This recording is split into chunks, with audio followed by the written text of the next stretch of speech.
what if you're not very familiar with using a computer? What if your typing speed isn't great? Or what if you're just generally not very good at using a computer? Will it be different? Is the OET on computer exam any different from the handwritten version? What else do I now have to learn, and what's it all about? Well, my name is Richard Foster. I'm a trainer and assessor for Benchmark Education, and today in this video we're going to answer all of these questions and more.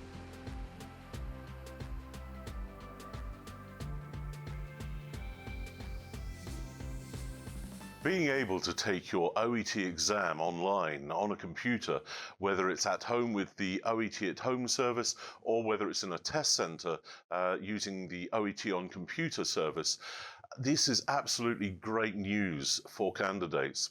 For one thing, if you're doing the OET at home service, you don't have to travel, which is a great saving in money, of course, and also time.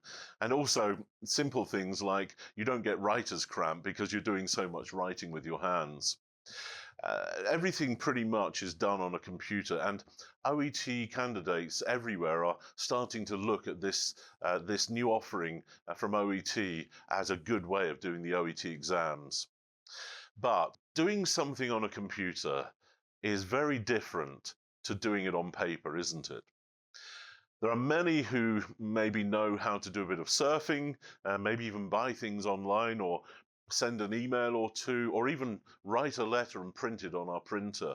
But doing things and taking an exam that requires you specifically to type, read, and move about the computer screen, all within a certain time and all in English, ouch. That's quite a tall demand for us, isn't it? But don't worry. Right now in this video, we're going to tell you all the tips and tricks that we know to help you relax a little and feel more comfortable about taking the OET exam on a computer. So let's keep this simple. Here's what we're going to do for you. Number one, we'll look at the top benefits of typing over writing. Then we'll talk you through the 3 test sections that actually require or involve typing. And then we'll fill in any gaps by giving you our 6 top tips for OET on computer. And by the way, this isn't the only video that we're doing in this series. We're doing many more. So please make sure you hit the subscribe button and also the notification bell to make sure that you're kept fully up to date with any new videos we release either in this series or in any of the other video series that we've produced. Remember, it's all about taking away the pain of the OET exam process, and everything we provide will give you value. So let's get started. Here's the top 4 benefits of typing over writing. Number 1, no more poor handwriting. If your handwriting is anything like mine, it looks like a spider has stepped into a pool of ink and walked across the page. Not very legible, I'm afraid. Using a computer means that this type of issue, but poor handwriting, is no longer a problem. And the examiners or the assessors won't have any problems reading the writing rather, or reading what you've typed. Now, the second benefit is proofreading. Whether you're typing or writing, you'll want to proofread and correct your answers. It's much easier to edit or delete text on a computer than trying to erase the text and rewrite it in pencil. In fact, you'll be aware that sometimes when authors are writing a book, it's well known that they first write with their heart and then they write with their mind, and that's where the proofreading part comes in. Can save you a lot of time, and also it's clearer. Now, when we're worried about timekeeping, our handwriting tends to get bad really quickly. Rereading it can be then a real problem as well for us as we're proofreading it. Let's move on to benefit 3. This is kind of an extension to benefit 2. If you write a sentence by hand, but then realize the sentence would be better placed somewhere else in the document, if you've written it by hand, then what are you going to do? Well, normally you'd rub the page or put a line through the sentence, and then you'd maybe type in or write in little handwriting above where it's meant to go and put a little down arrow to indicate that's where it's meant to appear in the text. With a computer, it's simple. We can just move the entire sentence from one place to another, or you can just start writing the new sentence directly where it's supposed to go by clicking on the space between the words where you need that sentence to go and then just start typing. Really a lot easier. Once you've done this, by the way, once you've corrected things like that, make sure you take the time to do a quick proofread again to make sure it flows correctly. So you can move things around to your heart's content without wasting too much time. Let's move on to the fourth benefit. We just talked about a little bit of word counting in benefit 3. How does a computer help with this? Well, of course, with word counting, when you're writing a document, if you can only really do a full count once you've handwritten the whole document. Whereas a computer allows you to see the number of words that you've written all the time in real time on the computer screen. So you can use this word counting function on the OET on computer service. It tells you right from the beginning, in fact, how many words you've typed. Believe me, this is extremely helpful. I mean, let's face it, you really don't want to spend half of your time just counting how many words you've handwritten, do you? You should be spending more time focusing on what you're writing rather than how many words. So this is a real benefit to you. Before we move on, let me now just summarize those 4 advantages to typing over writing. The first one is no more poor handwriting. The second one is the ability to proofread and correct your writing easily. The third one is the ability to simply move text around. And finally, word counting, as we've just discussed. Now we're going to move on to discuss listening part A, section 1 and 2, reading part A, and also writing your letter. Firstly, let's summarize where you will be using the computer to type your answers. Firstly, in both sections 1 and 2 of listening part A, you'll type your answers into the appropriate boxes as you listen. Notice that point. You will be typing your answers as you hear them in the spoken text. That means that you'll type your answers for a total of 24 questions. Now let's move on to reading part A. In reading part A, you'll type your answers for questions 8 through 20. So that's 12 answers that you're going to have to type. Don't forget about the word limits. I hope this makes sense. It's quite a lot to remember, but I'm sure if you replay the video, by the way, it will quickly make sense. Now, let me help a little more with some specific tips for typing the answers to each kind of question. Let's go back to listening part A. The answers that you need to type in listening part A are generally one-word answers or perhaps short phrases of 2 to 3 words on average. Typing these answers is not challenging in itself. However, you do need to type quickly and keep pace with the audio that you're hearing. You don't want to lose precious seconds by needing to search for the appropriate keys on the keyboard. Try to learn basic keyboard layout. Then, if you think your typing ability is poor, search on Google for typing tutor software. There are loads of options available, many of them free. All you need is something that's simple and straightforward so that you can learn to figure out your way around the keyboard. Now, our next tip is to keep your cursor ready in the empty blank space where you're about to type your answer.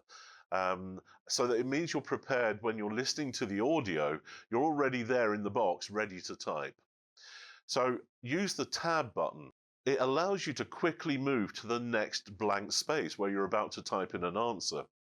Now, as soon as you've finished typing your answer to the current question, hit the tab button immediately, and that will allow you to move on to the next box, ready to type in the answer as soon as you hear it. By the way, in listening part A, parts 1 and 2, don't worry about capitalization. Both capitals and lowercase letters are acceptable. Also, in the listening section, spelling mistakes are okay to some extent. Don't worry Don't try to spend too much time correcting your spelling. If you believe the answer makes sense, move on. Move on to the next question. Don't take too much time correcting your spelling. Okay, so that's listening part A covered. Let me now give you some tips for typing your answers in reading part A.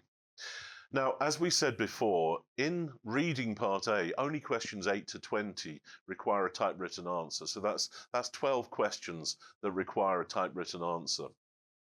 Most of the answers are a single word, but some may require writing a short phrase that may also include numbers. Follow these tips and strategies as you type. Now, unlike the listening section, spelling mistakes are now not acceptable. So make sure you spell the words correctly. And on this point, if you did make a mistake, highlight the word with your mouse and start typing the correct word, the correct spelling of the word, and it will simply overtype the one that you wrote in error. Be aware that also using the copy and paste function may not work. So again, be prepared for that. Try to type your answers accurately in the first place. It saves a lot of time. Just take the time to do that. So what about moving between the empty gaps where the answers are meant to be? Well, you have two options here. The first one is, as in the listening part, you can use the tab key to hit the tab key to move on to the next empty space to type an answer. Alternatively, as you're moving around the screen anyway with your mouse, you can simply click the mouse into the box that you need to type in. Also, before we move on, here's a top tip. Since reading part A is only 15 minutes long, you may not find time at the end to review your answers. So here's a few things to think about here. The best strategy is to proofread your answer before proceeding to the next question. Now let's talk about how to type your OET letter. Your OET letter should not be more than 180 to 200 words. That's about the limit. However, the date, the greeting, and the complimentary close need to be written as well, but they do not count for the 180 to 200 words. So in total, your typing is roughly going to be around 230 to 250 words. In fact, we've created a video on how to manage this, and here's a link to that video on the screen. Now, according to Wikipedia, the average slowest typing speed is around 23 words a minute. That's the average slowest typing speed. And it's possible, therefore, to type the entire letter in 10 to 15 minutes and still have time to review it. In reality, candidates tend to write one or two sentences at a time before thinking about the next sentences to add.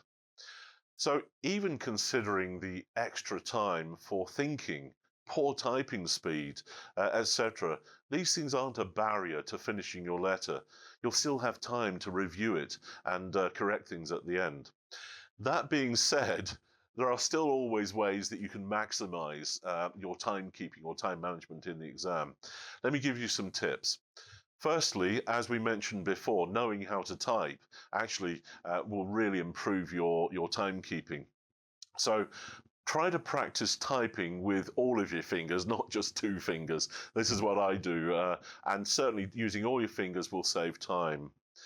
Learn where the letters are located on the keyboard by feel. Don't keep looking down at the keyboard, look at the screen.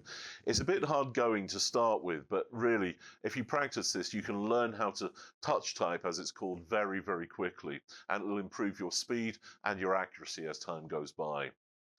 Here's another tip. Write the date, greetings, in other words, what you're going to talk about, the complimentary close, either yours faithfully, yours sincerely, etc.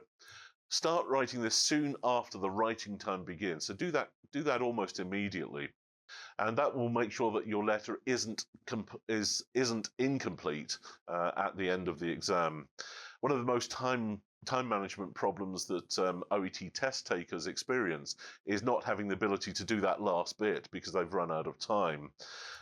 So writing these necessary parts of the letter, doing that first is a really good thing to do, and it'll help you turn in a completed letter as part of the exam.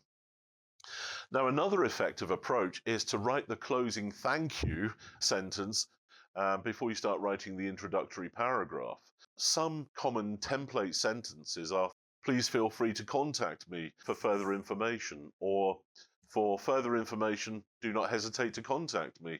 Another one is, thank you for agreeing to assist me in this matter. Practice typing a lot of OET sample letters to feel at home and have control over the keyboard. It will enable you to memorize some common phrases to be used in the OET letter. So the more you practice these letters, the easier it will become.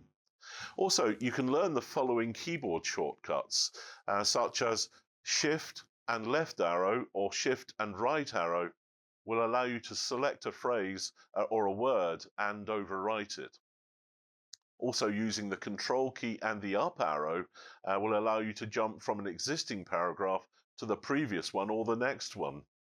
And then Control Z will allow you to undo some mistake that you've made. For example, if you deleted some text by mistake, you can recover that by simply pressing this key combination, Control Z. Now that's it. Follow our tips and you'll no longer have such fear of typing on a computer during the OET exam, as well as any preparation that you do. At Benchmark, as you know, we offer plenty of paper-based and computer-based OET sample tests, so you can decide which one works best for you. Be sure and use our writing correction service for your sample OET letters. You'll find this service is excellent and really helps you get it right. You can also use our speaking mock test, our OET speaking mock test. And those of you that know me will know that this is something I do regularly with candidates, and it really helps to improve their speaking ability during the speaking part of the exam.